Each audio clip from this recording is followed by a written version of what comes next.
ഇറച്ചി കിട്ടിയില്ലെന്ന് പറഞ്ഞ എന്താണ്? എനിക്കിപ്പോ ഇറച്ചി വേണം വീട്ടിൽ കൊടുക്കാൻ. മക്കളെ ഉള്ളിയൊന്നും ഇല്ല, ഇറച്ചിക്ക് പൈസ എനിക്കിപ്പോ വേണം.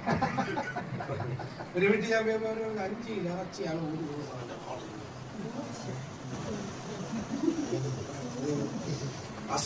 ആഴ്ചയിൽ 2 ദിവസം വല്ല ചതി ബീഫ് എടുത്താൽ 5 എടുക്കണം.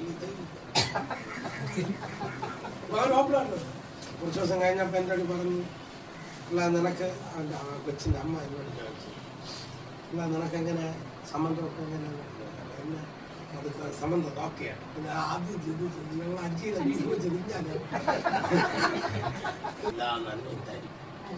പക്ഷെ എന്ത് ചെയ്യണം?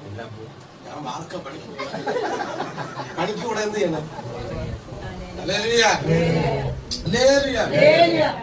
അപ്പൊ നമ്മള് നല്ല ഭക്ഷണമൊക്കെ എന്ത് ചെയ്യും? ഇറച്ചിയില്ലെങ്കിൽ വീട്ടിൽ പ്രശ്നം എന്ത് ചെയ്യരുത്, ഉണ്ടാക്കരുത്. അവിടെ